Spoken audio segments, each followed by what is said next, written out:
इस लेसन में मैं आपको एरिया चार्ट बनाना सिखाऊंगी कि हम पिवट टेबल में एरिया चार्ट कैसे बनाते हैं, और कुछ और फीचर्स भी बताऊंगी। और उसके बाद नेक्स्ट लेसन में हम इन सब को आपस में कनेक्ट करेंगे, जितने भी हमने सो फार चार्ट्स बनाए हैं। तो क्या करना है, मैंने आपको बताया है कि आपने यहाँ पे कोई भी सेल सेलेक्ट कर लें, जिसकी वजह से आपको पिवट टेबल एनालाइज और डिजाइन टैब मिल जाएंगे। इसको आप क्लिक करके एंड यहाँ पे आपने इसको सिलेक्ट करना है। कंट्रोल सी से ये कॉपी हो जाएगा और कंट्रोल वी से ये पेस्ट हो जाएगा आपके पास। एक नया टेबल हमारे पास आ गया, पिवट टेबल आ गया, लेकिन इसको थोड़ा सा मैंने चेंज करना है। क्या होगा, आपने इसको राइट क्लिक करना है, शो फील्ड लिस्ट। अगर ये यहाँ नहीं है तो आप इसको यहाँ से ऐसे करके ला सकते हैं। यहाँ पे मैं इसको पहले चेंज कर देती हूँ।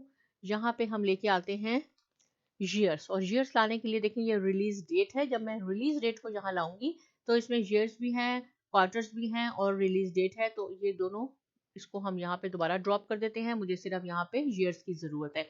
तो देखें ईयर्स हमारे पास 1920 से लेके 2021 तक, आई थिंक कहाँ तक मौजूद है, 2015 तक है। तो ये बहुत ज़्यादा हो जाएंगे। जैसे मैंने पहले भी शॉर्ट कर दिया है डाटा, इसको भी मैं शॉर्ट करती हूँ। एक तरीका तो बिल्कुल वही है कि आप फिल्टर पे जाएं और जो भी आपको सिलेक्ट करने हैं, राइट, जो मैंने आपको बहुत दफ़ा बताया, एक दफ़ा दोबारा बता देती हूँ। ये देखें, ये जैसे मेरे पास ईयर है, मैं यहाँ जाऊंगी और इसको हमने डी सिलेक्ट किया। जो भी हमने सिलेक्ट करना है हम यहाँ से सिलेक्ट कर सकते हैं।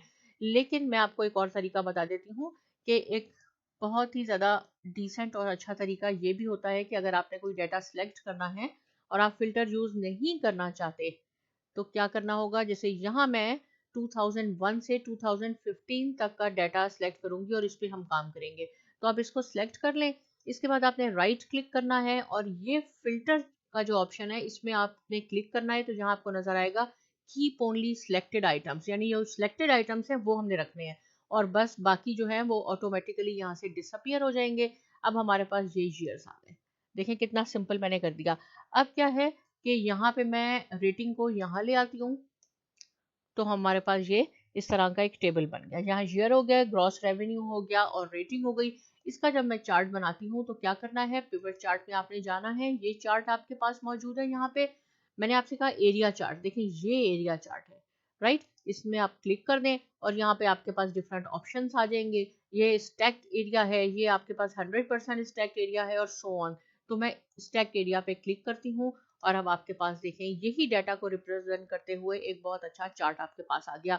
ग्रे जो है वो पीजी रेटिंग को सपोर्ट करता है, और ये जो ऑरेंज है ये PG-13 है, और ब्लू जो है ये आर रेटिंग को यहाँ सपोर्ट करता है, राइट। यहाँ पे आपके पास देखें ये फिल्टर भी आ गया यार। अब यहाँ से भी ईयर चेंज करना चाहें तो हो सकते हैं। अगर आप ये नहीं चाहते कि ये आपके पास ईयर और ये यहाँ मौजूद हो, तो आपने क्या करना है, मैंने आपको पहले भी बताया है।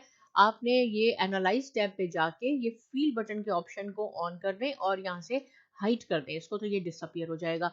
अब इस टेबल का ये जो बनाया पिवट टेबल, इसका नाम हमने रखना है। कैसे करना होगा, कहीं पे भी आप इस पे ले आए, इसको सिलेक्ट कर लें, एनालाइज पे जाएं, तो इसका नाम हम क्या रख देते हैं, इसका नाम हम रख देते हैं ईयर्स, राइट। ये हमारा थर्ड टेबल बन जाएगा। और याद रहे कि इस पिवट टेबल पे क्लिक करके फिर आपने यहाँ नाम लिखना है। अब हम बाकियों को भी चेक कर लेते हैं कि इस टेबल का हमारे पास क्या नाम है। इस टेबल का नाम जॉनरा है, इस टेबल का नाम रेटिंग है, और इसका नाम हमने देखे अभी नहीं रखा, तो इसका नाम हम रख देते हैं, इसका नाम हम यहाँ रख देते हैं, कुछ भी हम रख देते हैं जॉनरा, क्योंकि इसमें दोनों शामिल हैं, एंड रेटिंग। तो हमने इसका नाम जॉनरा एंड रेटिंग रख दिया। अब क्या है, देखें अब मैंने जैसे आपको पहले भी बताया था कि आपने किसी भी टेबल पे देखना है। आप भूल गए कि ये चार्ट है, ये चार्ट किस किस पिवट टेबल से डाटा ला रहा है, तो आपने क्या करना है, यहाँ सिर्फ आपने इसको राइट क्लिक करना है, सिलेक्ट डाटा कर दें, तो यहाँ आपके पास आ जाएगा कि ये pivot table genre and rating, ये जॉनरा एंड रेटिंग टेबल है, इससे डाटा यहाँ पिक कर रहा है। तो ये चेक करने का एक तरीका होता है। अब अब हम बात करते हैं इसकी फॉर्मेटिंग की, जो मैंने आपको पहले भी बताया था कि ये तो मैंने जो हमने सिंपल इंसर्ट किए थे। डिजाइन टैब पे आप जाएंगे, यहाँ पे डिफरेंट ऑप्शन आपके पास मौजूद है। ये सेम मैं इस पे बताती हूँ, ये सेम ऑप्शन आप सारे चार्ट्स पे भी अप्लाई कर सकते हैं। यहाँ से आप ओपन कर लें, कैसे अपने ऑडियंस को शो करना है, ऐसे शो करना है। डिफरेंट किस्म के पैटर्न मौजूद हैं। यहाँ से आप चाहते हैं तो आप कलर भी इसके चेंज कर सकते हैं, राइट। कौन सा आपने कलर देना है। इसके अलावा एड चार्ट एलिमेंट, इसको आप खोल लें। यहाँ पे आपके पास एक्सेस टाइटल आएगा, डाटा लेवल्स आ जाएंगे, आपके पास डिफरेंट लेजेंड आपको चाहिए या नहीं चाहिए, और ये सेम फंक्शन जो यहाँ मौजूद है, या प्लस साइन को भी ओपन कर दें तो यहाँ से भी आ जाएगा। जैसे ये डाटा लेबल्स हैं, इसको मैंने यहाँ से क्लिक किया तो देखिए ये रिमूव हो गई, यहाँ पे जो नंबरिंग लिखी थी। एक दफ़ा मैं दोबारा क्लिक करती हूँ तो ये यहाँ आ जाएंगे, राइट। तो ये आपके ऊपर डिपेंड करता है कि आपने क्या क्या यहाँ से शो करना है। सेम सेम फॉर्मेटिंग आप इस पे भी कर सकते हैं, इसमें भी कर सकते हैं। इसी तरह ये फॉर्मेट टैब है एक, फॉर्मेट टैब के बाद शेप फिल है, शेप आउटलाइन है। आप इसको खोलें, आप इस पे प्रैक्टिस कीजिए, क्योंकि ये बहुत ज़्यादा वरना डिटेल में हो जाएगा। देखिए इसे ये आउटलाइन हो गई, ये छोटे छोटे फंक्शन है जो एक्सेल का जो कोर्स मैंने किया था उसमें मैंने आपको अच्छी तरह ये समझा दिया था। ये ऐसे होता है, राइट। तो आपने कैसे अपने ऑडियंस को पेश करना है, ये आप डिज़ाइन पे जाके कर सकते हैं, और फॉर्मेटिंग उसकी यहाँ कर सकते हैं। अब एक और बहुत इंपॉर्टेंट पॉइंट मैं आपको बताती हूँ कि देखें, जब हम ये जो हमारे पास लाइंस है, ये जो कॉलम्स है, अगर मैं इन कॉलम्स को यहाँ से देखें इंक्रीज करती हूँ, इसका साइज इंक्रीज करती हूँ, डिक्रीज करती हूँ, तो ये जितने भी हमारे पास टेबल्स यहाँ मौजूद हैं, इसको देखें एक दफ़ा और देख लें, तो ये भी अपनी जगह से मूव हो जाते हैं। ये मुझे नहीं चाहिए। मैं कह रही हूँ मैं अपने कॉलम्स की विड्थ को इंक्रीज करूं या डिक्रीज करूं, लेकिन जो मैंने अपना सेट कर दिया है साइज अपने चार्ट का, वो एज इट इज रहे, वो ना चेंज हो। तो उसके लिए आपने क्या करना होगा, देखिए एक दफा दोबारा बताऊं इसको क्या मैंने कहा। इसको मैंने यहाँ किया तो ये चार्ट भी बड़े हो गए। मैं ये नहीं कह रही, मैं कह रही हूँ मुझे अपने कॉलम का साइज बड़ा करना है, लेकिन चार्ट मैंने बड़े नहीं करने, मूव उनको नहीं करना। तो क्या होगा, आपने राइट क्लिक करने, जब आप राइट क्लिक करते हैं तो उसके बाद आप देखेंगे कि आपको नजर आएगा यहाँ पे फॉर्मेट चार्ट, चार्ट एरिया, ये वाला ऑप्शन, इस पे आपने क्लिक करना है।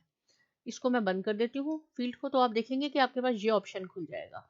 इस पे ये थर्ड ऑप्शन जो है, ये साइज एंड प्रॉपर्टीज, इस पे आपने क्लिक करना है।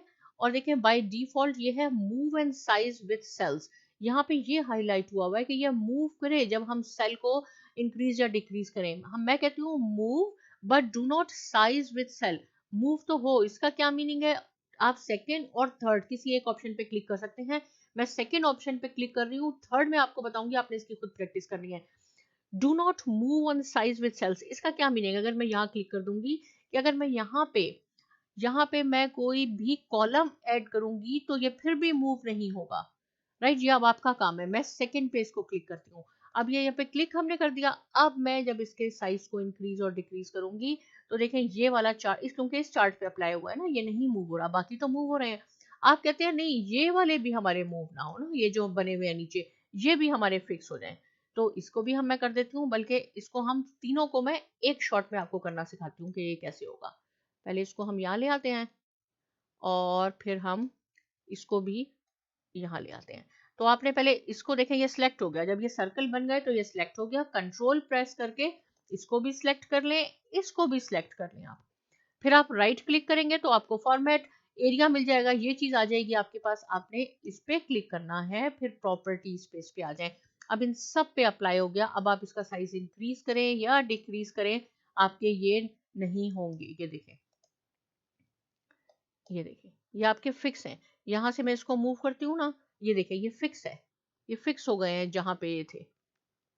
अब आपका क्या काम है, आपने इसको ट्राई करना है और थर्ड पे ट्राई करना है, यहाँ पे डू नॉट मूव, और फिर आपने मुझे बताना है कमेंट सेक्शन पे लिख के कि इसका क्या इफेक्ट हुआ, राइट। तो इस तरह हमारे ये चार्ट यहाँ फिक्स हो गए। अगर आपको नहीं समझ में आएगा तो मैं ये करके दिखा दूंगी। साइमा एकेडमी को सब्सक्राइब कीजिए। मिलते हैं नेक्स्ट लेसन में, और बहुत शुक्रिया।